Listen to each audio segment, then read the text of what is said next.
Pedro Venceslau, a gente comentou ontem sobre essa CPMI do INSS, né, que estava parada lá no Congresso Nacional, porque o assunto era outro, logo de início foi a anistia, depois a questão do foro privilegiado, né, que também é um assunto que ficou parado, perdeu força no Congresso Nacional, mas parlamentares dizem que a intenção da aprovação do foro não seria para poder atingir Jair Bolsonaro.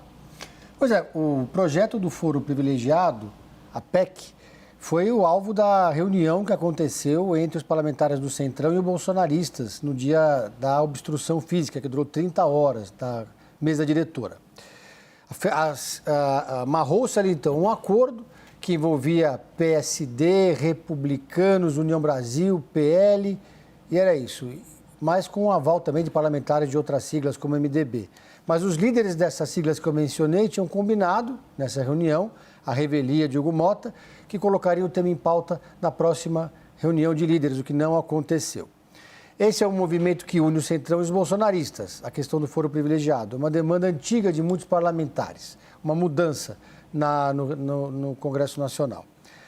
Mas muita gente deve pensar o seguinte, essa mudança beneficia Jair Bolsonaro? Não. Os juristas já diziam isso, não beneficiaria, no caso, porque Jair Bolsonaro está passando por um processo que já está na fase de alegações finais. Não há mais como mudar o foro do ex-presidente da República. Esse projeto, essa PEC do foro privilegiado, que ela vai tentar, eles vão tentar unificar num texto só 6 projetos que tramitam na Casa, entre Senado e Câmara, prevê que os parlamentares só podem ser investigados depois de uma autorização do Congresso Nacional em 3 instâncias diferentes, TRF, STJ, depois STF. E aí, conversando com o líder do PL na Câmara, Sóstenes Cavalcante, ele disse o seguinte, o foro nunca foi por causa de Jair Bolsonaro, é para acabar, segundo ele, com a chantagem de alguns ministros do STF. Qual que é a estratégia que eles vislumbram ali no bolsonarismo? Primeiro se aprova a PEC do foro privilegiado, de modo que os parlamentares não estariam mais submetidos a decisões do STF, portanto, de Alexandre de Moraes. E quando os parlamentares estivessem, segundo Sóstenes, sem essa corda no pescoço, eles se sentiriam mais à vontade para aprovar o projeto da anistia ampla, geral e restrita, que é o que defendem os bolsonaristas. Essa anistia que os aliados do ex-presidente defendem, ela incluiria, inclusive, o próprio ex-presidente da República, porque existem outras versões mais moderadas que circulam no Congresso Nacional, que anistiam a chamada infantaria, aqueles que participaram da quebradeira na Praça dos Três Poderes, mas não os financiadores, articuladores e idealizadores do golpe, da tentativa de golpe de Estado que aconteceu naquele fatídico dia 8 de janeiro. Agora, Pedro, esse assunto sobre o foro privilegiado não tem previsão de ganhar força no Congresso Nacional, né? Depende, né? Pelo menos o cenário de agora. O cenário de agora é o seguinte, teria uma reunião de líderes hoje, foi adiada, cancelada, na verdade. Então, vai ter uma nova reunião, como sempre, terça-feira que vem, 10 horas da manhã. Os deputados dizem, os do Centrão e da oposição, que pretendem voltar à carga com esse tema do foro privilegiado. O Sóstenes mesmos diz isso, que vai tentar levar esse tema para aprovação no Colégio de Líderes, para que ele entre no plenário já na quinta-feira da semana que vem, ou na quarta mais provavelmente. Portanto, eles não desistiram da ideia do foro privilegiado, porque ela tem aderência por vários campos dentro do Congresso Nacional. Não é só uma bandeira da direita, é uma bandeira que une a direita aos bolsonaristas. Então, eles pretendem voltar com esse assunto na semana que vem. A questão da anistia é que está no horizonte mais distante.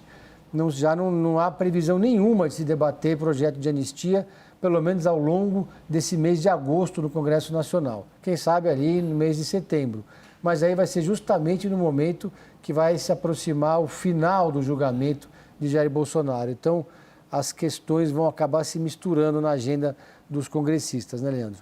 Agora sobre a questão da CPMI, da fraude do INSS.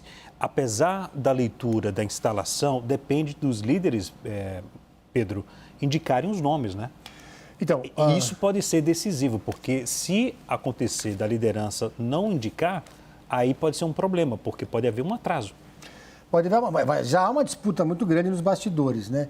A base do governo quer indicar a Tabata Amaral, seria uma relatora que estaria alinhada com os governistas.